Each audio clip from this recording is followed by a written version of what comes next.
What's up, guys? So I spent 6 years of my life and went into tens of thousands of dollars of debt, starting a now multi-million dollar startup company.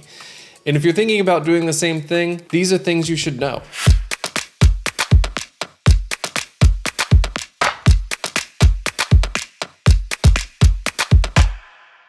I was the co-founder and CTO of a company called Greenbits. We built cannabis point-of-sale software for the legal cannabis space. I worked in this business for about 6 years before deciding to move on to focus on other things. This was probably one of the best times of my life, but it was also maybe one of the hardest. I learned so much about myself and about business during this time, and these are some of the biggest things that I learned. Probably the biggest thing that I learned that I sort of expected going in, but I don't think I quite realized the feeling of it, is that you're about to take the hardest job of your entire life and be paid less than anyone else. The comp sucks. You can get paid way more in other places. Now imagine this. So you start a company, you hire 50 people. You are paid less than every one of those people. And you know this because you made the job offer. And then on top of that, your every waking breath is about your business. You're thinking about how to improve the business metrics. You're thinking about how to improve the product. You're thinking about that one engineer that's just struggling with a personal problem right now. And then on top of that, throughout your day-to-day, you're jumping from the very low level working in the business to the very high level working on the business, and that constant continual context shift going back and forth, back and forth. It is insane. And then on top of that, you're making less than you would at pretty much any other job that you could possibly take. And I fucking loved it. Now, growing a business and building a team over 6 years, I had to work with a lot of people. And one of the biggest things that I learned about myself is that I suck with people. I always thought, being a startup founder, it was okay to be a little bit harsh, a little bit aggressive. What I learned is it's not okay. That's not a good way to build a team. It's not a great way to get people to want to come to work during the day. When you're dealing with people of different backgrounds and different personalities, it gets even harder to manage people if you just assume everyone is like you. They're not. So one of the biggest skills that I have worked to develop partway through my time at Greenbits and even continuing after is the skill of empathy. It's probably one of the biggest things that you could build in your career, as a startup founder, as an employee of another business, just anywhere in life. Having that ability to understand where the other person is coming from and talk to them at that level is amazingly powerful, and one of the biggest things that I learned at my time at Greenbits. My lack of empathy at the time was probably also one of my biggest failings and led to many good people leaving our team, and maybe one of my biggest regrets. In the early years of the startup, it's really, really easy to view yourself as a founder. There's 3, maybe 4 people on the team, and most of them are founders. And it's just easy to remember that you're a founder, you're an owner of the business, and to be able to push the things that you think are important.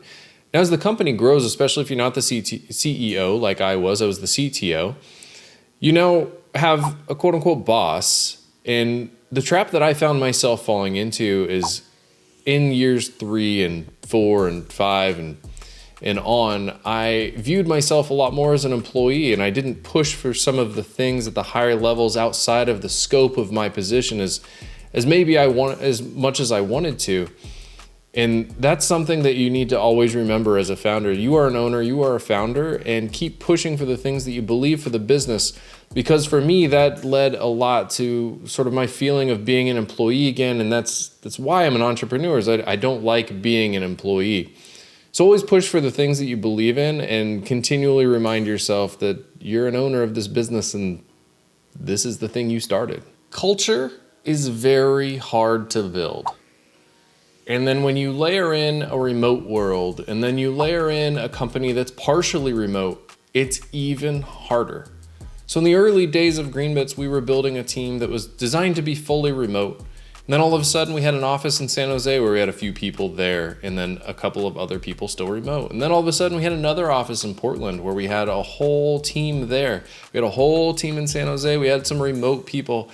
Building culture across that environment is incredibly hard. I think The thing that I should have done more of and wish I would have done more of is travel to those places a lot more and work a lot harder at building that culture and getting people to interact, whether that over video calls or offsites or any other means that you might have possible, to build that in-person rapport with people.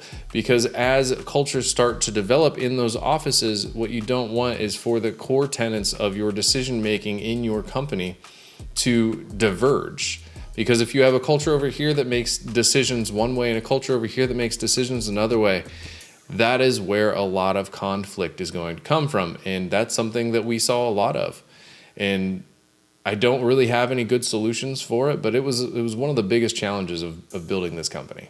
Now, the single biggest thing about startups that you should know if you're going to get into this is that they're insanely hard. Everything is chaotic. You are constantly putting out fires at the high level. You're constantly putting out fires at the low level. You're dealing with this person said that to this person and all of the things in between.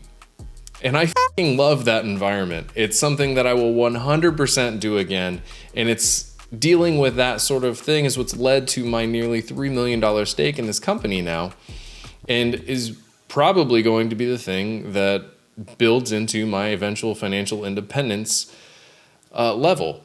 Now, but the other thing that you need to remember is that all of this could go to zero any day. Remember, building a startup is a lot like angel investing, except without investing your cash, although you are investing cash a lot of times, you're mostly investing your time, but the risk is still there. But risk is fun. That's what we're here to do, right? If you found this video helpful, it was very hard for me to put this together and to post this online, so share it with someone that you might find it useful. Hit that like button, subscribe. Posting videos here every Monday and Friday, 2:45. If you're interested in financial independence in a slightly more exciting way, hit that notification bell. I'll see you guys next time. Peace.